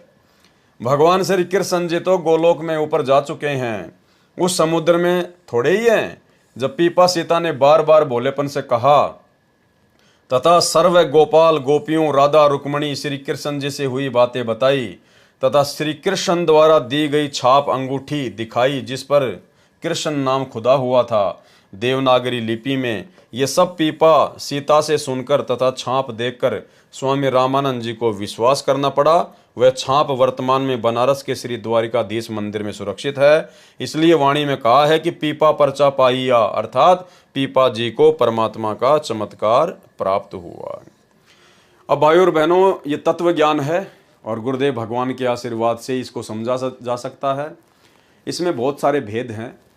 जिस समय समुद्र में पीपा और सीता जी ने छलांग लगाई, उस समय वो पीपा जी और सीता जी नहीं थे, वो स्वयं परमात्मा थे। उन्होंने दोनों रूप बना रखे थे और परमेश्वर जी ने भक्ति को जीवित रखने के लिए और लोगों के दिलो दिमाग में इस बात को जो है वो ताज़ा रखने के लिए कि यहाँ पर द्वारिका थी, श्री कृष्ण जी था, उसका अस्तित्व था, इस बात को बनाए रखने के लिए ताकि लोगों की आस्था भक्ति और भगवान में बनी रहे इस बिचली पीढ़ी तक। ये सारा खेल परमात्मा सतगुरु रामपाल जी ने अर्थात कबीर भगवान ने किया। कैसे? उससे पहले पीपा जी के साथ में एक घटना और घटी थी। भाई, पीपा तो एक राजा था, नागौर का, राजस्थान का। उसके पास में कोई सिद्धियां नहीं थी, उसके पास में ऐसा कुछ भी नहीं था, और वो अपनी पत्नी सीता के साथ में, रामानंद जी के साथ में भक्ति करने के लिए निकल पड़ा। जब वो सीता को लेकर जा रहे थे तो रास्ते में गुरुदेव भगवान ने सत्संग में बताया कि एक लाला जी, एक बनिया, उसने सीता जी को जब पीपा जी के साथ में देखा साधु वेशभूषा में, तो उस बनिए ने कहा, अरे साधु जी, महात्मा जी, तू क्या करेगा इस औरत का? ये तो बनियों के रहने के लायक है, तू क्या करेगा इसका? मेरे को दे दे ये। तो पीपा जी ने कहा कि भाई रख ले, मैं भी इससे दुखी हूँ, परेशान हूँ, तू इसको रख ले। और सीता जो है वो बनिए के पास में चली गई। ना पीपा जी ने कुछ उससे लड़ाई झगड़ा किया, और जब पीपा जी ने कहा कि तू इसको रख ले तो सीता ने भी कुछ नहीं कहा, वो उस लाला जी के पास में रह गई। अब लाला जी शाम को जब गया उसके पास में, वो जब चौबारे में वो बैठी हुई थी, लाला जी ने उसको ऊपर बैठा दिया अपने चौबारे में। शाम को लाला जी गया नहा धो के, तो जैसे उसने दरवाज़ा खोला तो बेड पर जो सीता थी वो शेरनी बन के बैठी हुई। अब उसको देखते ही वो लाला जी तो बिल्कुल हक्का बक्का रह गया, वो तो डर गया, घबरा गया। परमात्मा ने पूरा उसका विवरण किया है। दौड़ के गया पीपा जी के पास में, बोले महाराज महाराज, बोले हाँ, बोले माई को ले आओ। नहीं, बोले रख वहीं पे, बहुत सुंदर है वो तो। नहीं, बोले मेरा कालजा पाटस है, बोले माई को ले आओ। फिर वो पीपा जी गए, उसको वापस लाए, वो सीता बन के बैठी हुई थी। तो भाई पीपा तो एक राजा था और सीता उसकी रानी थी, वो बेचारे कहाँ से शेर बन जाते, कहाँ से शेरनी बन जाती। ये सारी लीला परमात्मा करता है। क्यों की परमात्मा ने ये लीला? क्योंकि मालिक को पता था कि पीपा और सीता के साथ में ये घटना घटनी थी। वो बनिया उनको इस प्रकार से बातें बोलना था। और पीपा राजा था, राजा में अहंकार होता है, घमंड होता है, अभिमान होता है, उसको सहन नहीं होती, लड़ाई झगड़ा हो जाता। और साधु संतों में ये बात शोभा नहीं देती है। तो सारा खेल ये परमात्मा ने खेला। परमात्मा ही सीता बना, परमात्मा ही पीपा बना, परमात्मा ही शेरनी बना। और सीता और पीपा को तो जिंदगी में कभी पता भी नहीं चला होगा कि कौन शेर बन गया और कौन शेरनी बन गई। इसलिए परमात्मा कहते हैं कि गुप्त रूप में सब काम सार दे, जो भी विपदा आन पड़े। और ऐसी स्थिति भाई और बहनों वर्तमान में है। आप और हमारे ऊपर संकटों का ढेर है, लेकिन सतगुरु रामपाल जी परमेश्वर जी ने हमसे भक्ति करवाने के लिए उन संकटों को गुप्त रूप में हल्का किया हुआ है। इसलिए वर्तमान में भक्ति करते करते भी, मर्यादाओं में रहते रहते भी, यदि भगत के ऊपर थोड़ा बहुत कोई संकट आता है तो ये सोच के चलना चाहिए कि भयंकर संकट था, परमात्मा ने हल्के में कर रखा है। संत शरण में आने से आई टले बला, जय मस्तक में सूली हो, कांटे में टल जा। उनकी एक प्रसिद्ध कहानी ये बताते हैं कि एक बार एक सेठ जवान सा था और सीता बहुत सुंदर थी, रानी थी। वो सेठ आगे ने बोला, अरे ओ क्या करेगा बाबा जी तुम इसका? या तो भाई सेठा ग्रहण जोगी से तो मन दे देने। सीता ओ पीपा ने बोला, ले जान बीरा, मैं भी दुखी हो रहा सिस्टम है। हाँ सारी आने भाई 24 घंटे चौकसी रखनी पड़े, ले जाए से। सेठ ले आया, मुंह दे रहे सी दिन में शांत सी, ऊपर चौबारे में बिठा दी अपनी दुकान के में, और खूब नहा धोकर सीता ने बोली नहा धोकर आइए। बोला अच्छा। जब वो गहना नहा धोकर कुआड़ खोले तो शेरनी बनी बैठी, बाड़िए पैड़ काला में नोकुला करता करता तड़ा आगे बेटा, और थक बुढ़िया लांगड़ रही लेकर पीपा जी दो रहा है। नो बोला नो शने साधु जी कहाँ? उमाई ने लिया। बोला ना उड़े राख तो मैं क्या मेरी जा क्या हो गया जब ईसा अगर मेरी गेल चल मेरा कालजा पाटे तो भाई उन्हें लेके पीपा जी गया, बड़ा देखा सीता बैठी नो की नो। बोला की बात होया? अगर बस दो जोड़े हाथ भाई तोड़ी जा। बोला तो ऐसी ऐसी कथाएं बनवी छोड़ने दिखाई, क्योंकि जिसमें जो परमात्मा आश्रित हो जाती है ना, उनका कोई बाल बांका नहीं कर सकता। जैसा कि इसी में स्पष्ट किया है कि परमात्मा भगत की पूर्व जन्म की भक्ति की शक्ति के आधार से इस तरह की लीला करता है। कौन करता है? परमात्मा करता है, भगत की भक्ति की शक्ति के आधार से, ताकि भगत की तथा अन्य जनता जनों की परमात्मा में आस्था बनी रहे। परंतु जब तक तत्वदर्शी संत नहीं मिलता तब तक आत्मा का कल्याण नहीं हो सकता। चाहे कितने चमत्कार हो जाओ, कितने ही महान बन जाओ, कितनी प्रसिद्धि प्राप्त कर लो, जब तक तत्वदर्शी संत नहीं मिलता, जो तत्वदर्शी संत वर्तमान में बड़े सौभाग्य से आप और हमें प्राप्त हो चुके हैं। वाणी छान छिवाई गऊ जीवाई, गणिका चढ़ी विमान में, सदना बकरे को मत मारे पहुंचे आन निदान में। भगत नामदेव को हुए चमत्कारों में से ही परमात्मा ने बताया कि संत नामदेव जी की झोपड़ी की छान घास फूस की छत छवाई अर्थात डाली थी। एक समय दिल्ली के बादशाह को नामदेव की ख्याति का अर्थात प्रसिद्धि का पता चला। परीक्षार्थ दिल्ली बुलवाया। राजा मुसलमान था। दरबार में एक गाय को तलवार से काटकर मार दिया तथा संत नामदेव जी से कहा कि यदि तेरे श्री कृष्ण में शक्ति है तो इसे जीवित कर दे, नहीं तो तेरी जीवन लीला यहीं समाप्त हो जाएगी। नामदेव जी ने गाय के पैर छुए और परमात्मा से अर्ज की। गाय उसी समय जीवित हो गई। राजा ने भगत से क्षमा याचना की। ये तो पूर्व जन्म की भक्ति से चमत्कार हो रहे थे। फिर परमात्मा अपने विधान अनुसार अच्छी भगतात्माओं को मिलता रहता है। भगत नामदेव जी को परमात्मा संत रूप में मिले, उनको तत्व ज्ञान समझाया और सतनाम रूपी चार्जर लगाकर उनकी बैटरी चार्ज करने की विधि बताई, अर्थात सत्य साधना के लिए सत्य मंत्र देकर भक्ति शक्ति बढ़ाने को कहा। तो भाई और बहनों, आज के वीडियो में केवल परमात्मा ने सतलोक की महिमा और कुछ ऐसी वाणियाँ थी जो कहानियों के रूप में थी, जिसको परमेश्वर जी हमें सत्संगों में बहुत बार जो है वो सुना चुके हैं, बता चुके हैं। इसलिए ज़्यादा कुछ विस्तार से बताने की आवश्यकता महसूस नहीं हुई, क्योंकि वैसे तो परमात्मा ने सारा सरलार्थ किया ही हुआ है। लेकिन जहां जहां आवश्यकता पड़ेगी, जो विशेष पॉइंट होगा उसी के ऊपर परमात्मा दास को निमित्त बनाकर खुलासा करवाएंगे। बाकी नॉर्मल रूप से परमात्मा ने जो वाणियां लिखी हैं उनको हम पढ़ेंगे। पढ़ने मात्र से भी हमारे को जो है लाभ प्राप्त होता है, आध्यात्मिक जो है वो पुण्य प्राप्त होते हैं। तो आज के वीडियो में केवल इतना ही। कल परमेश्वर की दया से नित्य नियम के सरलार्थ का समापन होगा, क्योंकि कल का जो वीडियो होगा वो नित्य नियम के ऊपर लास्ट होगा। उसके बाद फिर अगले दिन से सेम रात्रि 9 बजे कंटिन्यू हम लोग असुर निकंदन रमेणी के सरलार्थ के ऊपर वीडियो बनाएंगे। तो आज की वीडियो में केवल इतना ही। परमेश्वर हम सबको सद्बुद्धि दे। और भाइयों और बहनों, ये जो आप देख रहे हैं बहुत अच्छी बात है। साध संगति बहुत जरूरी है, परमेश्वर जी का आदेश है, उनकी आज्ञा है। लेकिन परमेश्वर की भक्ति को हमने प्रथम रखना है। साध संगति की वीडियो देखना बहुत अच्छी बात है, जानकारी होगी, हौसला बढ़ेगा, हिम्मत बढ़ेगी, ज्ञान होगा, भक्ति में रुचि पैदा होगी।